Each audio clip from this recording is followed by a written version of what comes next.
Hey everybody. So I'm here to talk about this book called The Russians Among Us.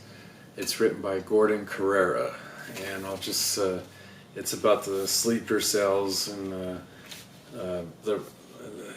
how the Russian spies operate here in America. First of all, I'm going to say I'm not just picking on Russia just to pick on Russia. I mean, this is a very interesting book, but we do the same thing to Russia. We spy on Russia and Russia spies on us. It's a mutual game. So I'm not going to pretend that they're the only ones doing this, but it's very interesting. And to tell you who Gordon Carrera is, he has been the BBC's security correspondent since 2004. He has reported from London, Moscow, and Washington, and is the only journalist to have interviewed serving heads of both the CIA and MI6. He has covered firsthand many of the central episodes in the spy wars between the three countries and has unparalleled insight into the workings of all sides. He is the author of several books, including The Art of Betrayal, The Secret History of MI6. He also wrote, this is what the author wrote, he said, the book is the result of 2 decades of reporting on intelligence agencies in the West and Russia. Many individuals shared their stories and thoughts, but often anonymously. This is my chance to express my gratitude towards them. So again, Russians among us. First of all, I'll mention it was interesting. What I learned is there's 2 different sets of spies from Russia. They're the legal ones. When I say legal, they're here under their real legal Russian name. They may be working at a consulate, or they may be the Russian embassy, or a place called the Russian House in New York. They'll have diplomatic immunity, and they're also they're working as a spy secretly while they have a different position, and so those are the legal ones. Now the illegals are the ones that the Russians train. The Russians will spend 10 years training these illegal spies to take on a false identity and create a whole false life, and they'll train them in English. They'll train them and train them and train them so they don't even have an accent, or if they do have an accent, it'll be an accent of somewhere else, not Russia. But they'll train them to take on a whole new identity, and then live and work in the United States. Maybe like in the Northwest, they'll get a job at Boeing, and they'll study here. They'll go to school here under their American name and get a degree, and then go work at Boeing because Boeing's connected to the government, and eventually they can start getting, work their way up and get secrets that way. They'll go to work in Silicon Valley, and then of course they'll work in Washington, D.C.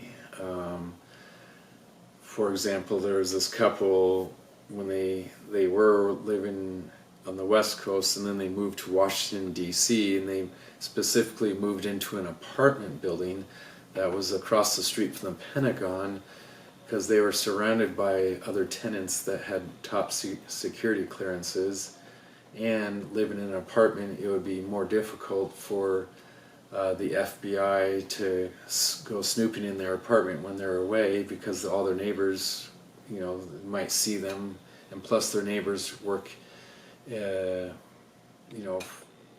for the government, so they would notice right away if something's wrong. So, and one of the ways that the Russians would get a false identity, the first step is to get a birth certificate. And so one of the ways, and I'll read from my notes here.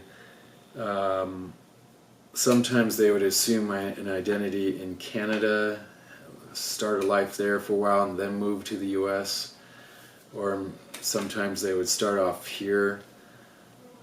Sometimes they would live in 2 or 3 countries and then move here to really throw the FBI off the trail from having any connection to Russia. But KGB officers would walk around cemeteries looking at the graves for possible candidates to steal their identities. This process was known as tombstoning. Their favorite target was a child who was from another country and died here and had very few close relatives. This would keep the witness trail to their death at a minimum. Then they would attempt to destroy any documentary evidence of the death of the child. Then they would request a new birth certificate to assume that identity, then create a fictional life and storyline. They would become a dead double by stealing identity of someone deceased and using it to build a set of genuine documents. It became routine to send out couples. Russia would prefer to send a married couple that could work as a team, but not just to work as a team, but because if they sent a single person, then they would fear they might fall in love, get married, and then they would eventually tell their spouse what they do, as a spy, and then the spouse may spill the beans, so it would eliminate all kinds of complications if they would send married couples to spy.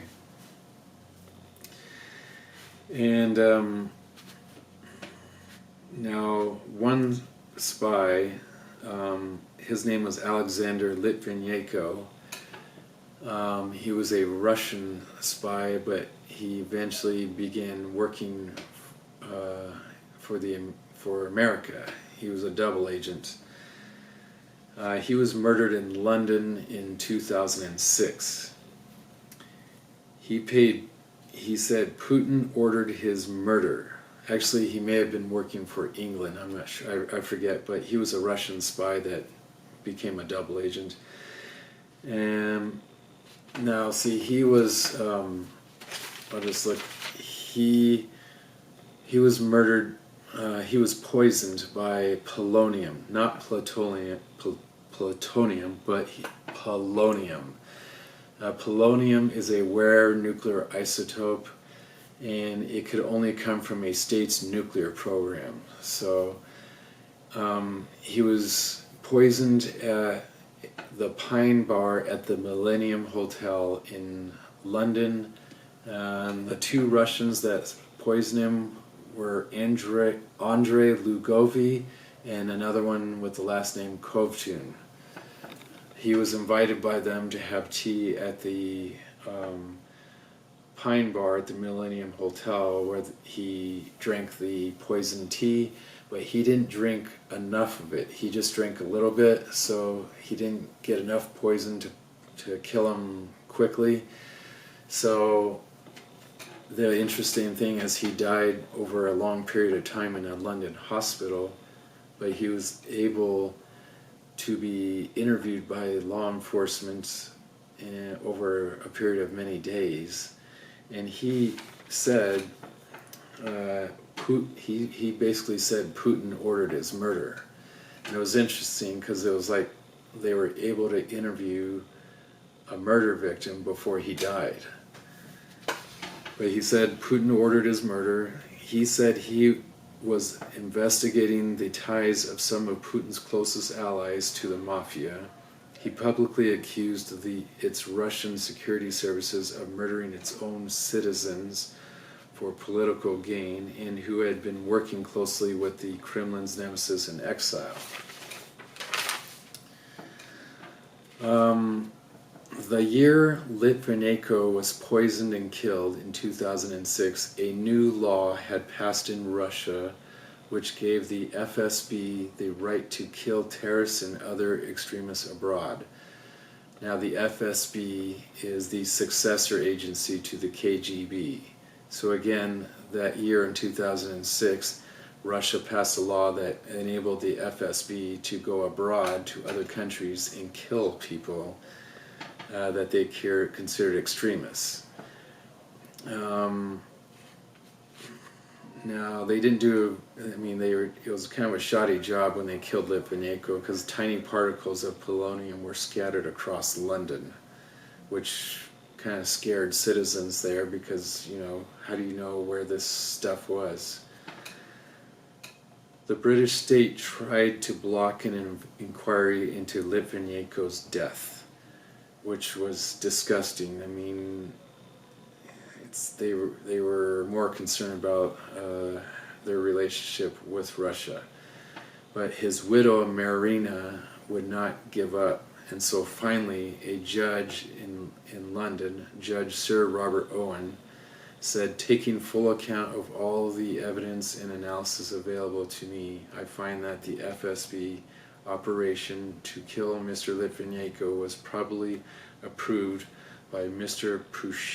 Patrushev, the head of the FSB, and also by President Putin himself. Now, on to another Russian spy. His name was Potayev. He had direct access to the personal files of every illegal operating in North and South America. He would pass this information to the FBI. So he was working in Russia, but he eventually got recruited by the FBI, and he was in a very high-risk situation, because there was just a handful of people that knew of the information of these illegals. The FSB was very compartmentalized, so this compartment was separate from this compartment, so he knew he had access to the North and South American illegals, but not other illegals in other countries. But eventually he even gained access to that some of that information.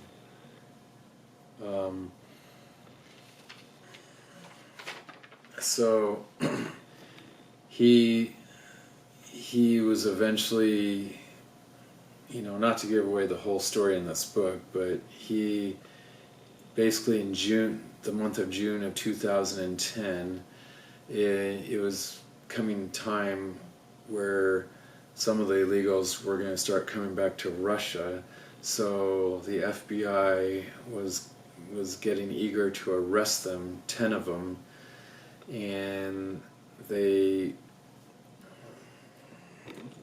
had to, it was complicated because they had to get Potayev out of Moscow before they arrested these illegals, because if they started arresting these illegals, there was only a handful of people that knew who these illegals were, and so Potayev probably would have been arrested quickly.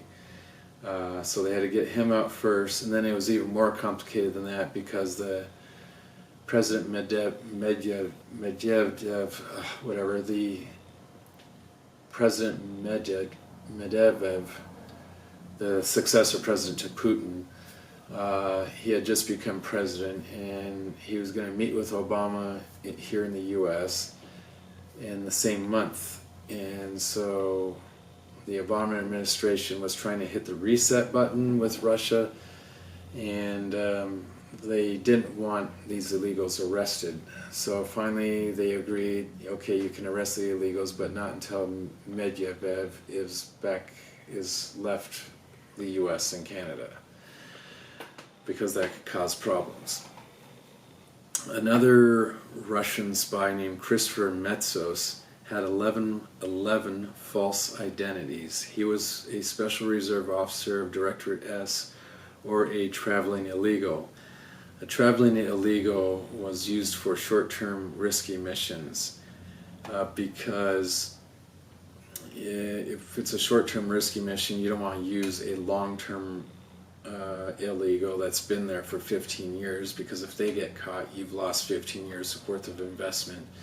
But if the short-term illegal gets caught, then he just gets sent back, or he can just hopefully disappear or whatever.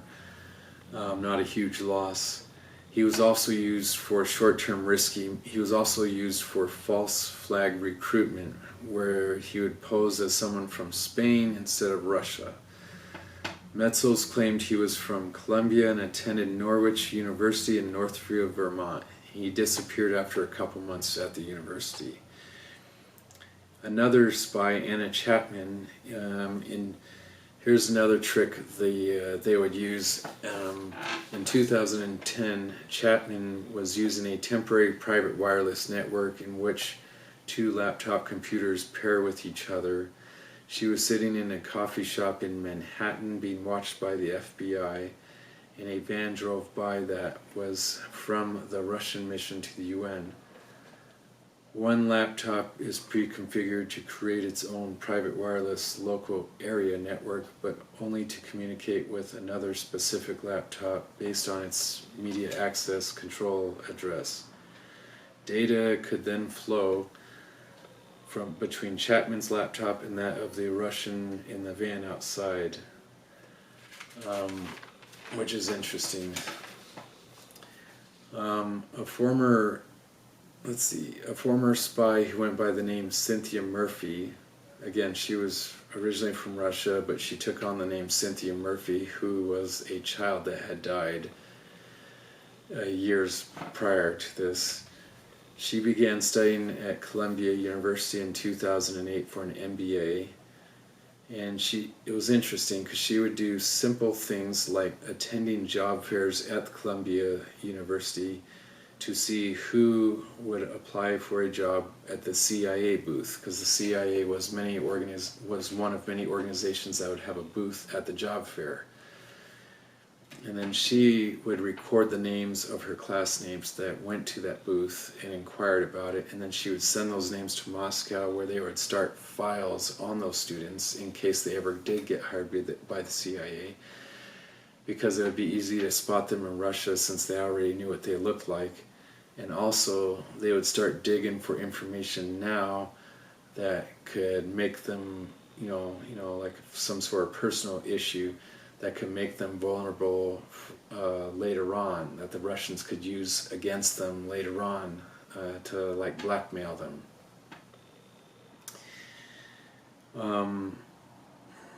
This was now the ultimate prize is to recruit someone young and just beginning their career at the CIA so they can control them from the beginning. They could be valuable in 10 to 20 years. Again, the Russians invested for the long term. They would try to recruit someone now, and eventually they would work up to a real sensitive position high up in the chain, and then they would have a grand prize. Another former Russian spy named Rudolf Herman, who went by the name Douglas, he worked from the late 60s into the early 70s for the KGB. He recruited his own son, Peter, to join the KGB at the age of 15. And that's when he had first revealed to his son, Peter, his true identity and what he did for a living. His son's codename was Inheritor. Peter went to Georgetown and was given the task to name students who had parents in government jobs. He was also asked to report anything that might make the student or their parents vulnerable, which the KGB could use against them. So see, these simple little tricks, such as, a student watching other students that were connected in some way to the government, or maybe connected to the government in the future, you get some dirt on them now, and you could use that on them 20 years from now. So again, the Russians are long-term investors, and they're constantly thinking that what they could develop now that could be used much later. So anyways, this was a very interesting book, Russians Among Us. I really highly recommend it. And so I know this was maybe a little boring, but that's all I have for now. Thank you for listening.